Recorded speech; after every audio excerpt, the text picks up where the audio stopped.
Assalamualaikum warahmatullahi wabarakatuh. Sahabat beriman, kematian adalah perkara yang akan dialami oleh semua makhluk. Hal ini sudah termaktub dalam Al-Quran. Tiap-tiap yang berjiwa akan merasakan mati. Al-Quran Surah Al-Imran ayat 185. Kematian tidak lepas dari peran malaikat maut yang tugasnya mencabut nyawa. Tak masalah jika hanya ada satu orang yang dicabut nyawanya. Namun, bagaimana ketika nyawa yang dicabut itu ratusan dalam sehari? Ketika bersekolah, salah satu pelajaran agama yang diberikan adalah tentang nama-nama malaikat beserta tugasnya. Salah satunya adalah nama malaikat Israel yang bertugas mencabut nyawa hamba Allah. Namun perlu diketahui bahwa yang mematikan kita adalah Allah Subhanahu wa Ta'ala. Hal ini sesuai dengan firman-Nya, katakanlah, "Hai manusia, jika kamu masih dalam keraguan-raguan tentang agamaku, maka ketahuilah aku tidak menyembah yang kamu sembah selain Allah. Tetapi aku menyembah Allah yang akan mematikan kamu." Al-Quran Surah Yunus ayat 104. Dari ayat ini, jelas bahwa kematian disandarkan kepada Allah Subhanahu wa Ta'ala. Namun dalam mencabut nyawa, Allah menugaskan malaikat Israel untuk melakukannya. Hal ini sesuai firman Allah Subhanahu wa Ta'ala dalam Al-Quran. Katakanlah, malaikat maut yang diserahi untuk mencabut nyawamu akan mematikanmu. Kemudian hanya kepada Tuhanmu lah kamu akan dikembalikan. Al-Quran Surah As-Sajdah ayat 11. Dalam Al-Quran sudah disebutkan bahwa malaikat maut memiliki banyak rekan ketika mencabut nyawa. Hal ini sesuai firman-Nya, dialah yang mempunyai kekuasaan tertinggi di atas semua hambanya. Dan diutusnya kepadamu malaikat-malaikat penjaga. Sehingga apabila datang kematian kepada salah seorang di antara kamu, ia diwafatkan oleh malaikat-malaikat kami. Dan malaikat-malaikat kami itu tidak melalaikan kewajibannya.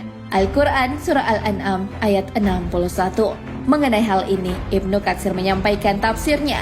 Maka ia diwafatkan oleh malaikat-malaikat kami, bahwa ada banyak malaikat yang ditugaskan untuk mewafatkan. Dalil lain yang menunjukkan bahwa malaikat maut ditemani oleh malaikat lain ketika mencabut nyawa seseorang adalah dari Al-Barra bin Azib radhiyallahu an. Rasulullah Shallallahu alaihi wasallam bersabda, "Sesungguhnya hamba yang beriman ketika hendak meninggalkan dunia dan menuju akhirat, turunlah malaikat dari langit, wajahnya putih, wajahnya seperti matahari. Mereka membawa kafan dari syurga dan hanut atau minyak wangi dari syurga. Mereka pun duduk di sekitar mayat sejauh mata memandang. Kemudian datanglah malaikat maut alaihissalam. Dia duduk di samping kepalanya." Hadits riwayat Ahmad. Mengenai malaikat maut memiliki pasukan, hal ini sudah dijelaskan dalam kitab Hiyatul Aulia. Bumi itu telah dijadikan untuk malaikat maut seperti bejana besar yang ia akan ambil kapanpun ia mau. Dan telah dijadikan baginya pasukan-pasukan pembantu untuk mematikan jiwa-jiwa, kemudian mereka mencabutnya dari mereka. Dari hadis ini sudah jelaslah bahwa malaikat maut tidak sendirian dalam menjalankan tugasnya mencabut nyawa. Imam Ibnu Jarir dan Abu Syai juga meriwayatkan dari Al-Rabi bin Anas yang pernah ditanya tentang malaikat maut. Apakah ia sendirian ketika mencabut nyawa? Beliau menjawab, dia malaikat maut adalah yang memiliki kuasa masalah nyawa-nyawa. Dan ia memiliki pasukan-pasukan dalam hal itu. Hanya saja malaikat maut itu sebagai pemimpinnya. Setiap satu langkahnya itu seperti dari arah timur ke barat.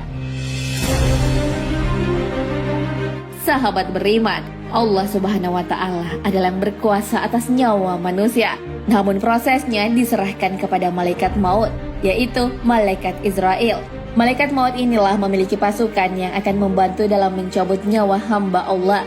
Sehingga tentu bukan masalah jika ada lebih dari satu orang yang meninggal dalam sehari atau bahkan ratusan di tempat dan waktu yang berbeda. Pertanyaan tentang bagaimana malaikat maut mencabut nyawa hingga ratusan dalam sehari juga bisa dijawab dengan dua hal. Kita bisa mempertanyakan hal yang gaib yang sebenarnya tidak mampu dijangkau oleh akal pikiran. Ketika mempertanyakan hal seperti itu sebenarnya perlu diketahui bahwa logika alam dunia berbeda dengan logika alam gaib.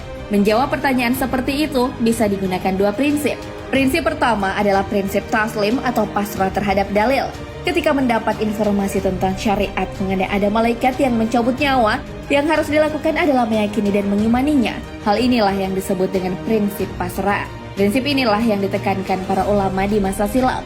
Mengenai hal ini, Imam Ahmad dalam Ushul Sunnah mengatakan, Dalam sunnah atau ajaran Nabi tidak ada perbandingan, tidak boleh dibenturkan dengan perumpamaan, tidak bisa dijangkau akal dan hawa nafsu.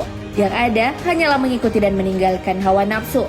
Sunnah yang dimaksudkan di sini adalah ajaran Nabi Muhammad SAW yang tidak dapat dijangkau oleh logika. Jawaban yang kedua adalah penjelasan sisi gaib berdasarkan riwayat dari Mujahid. Sesuai tafsirnya, Al-Qurtubi berpendapat bahwa diriwayatkan dari Mujahid bahwa dunia di hadapan malaikat maut layaknya sebuah piring di depan seorang manusia. Dia bisa mengambil sesuai yang dia kehendaki. Sahabat beriman, itulah jawaban atas pertanyaan tentang cara malaikat maut mencabut nyawa, yang bahkan bisa mencapai ratusan setiap hari. Malaikat maut tidak sendirian, ia memiliki pasukan. Pertanyaan itu pun juga bisa dijawab dengan dua jawaban lain, yaitu prinsip taslim atau pasrah terhadap dalil dan penjelasan dari sisi gaib. Semoga nanti kita dicabut nyawanya dalam keadaan taat kepada Allah dan mendapatkan predikat husnul khatimah. Amin ya robbal alamin. Wallahu a'lam bishawab.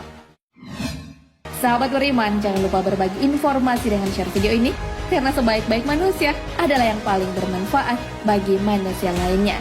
Assalamualaikum warahmatullahi wabarakatuh.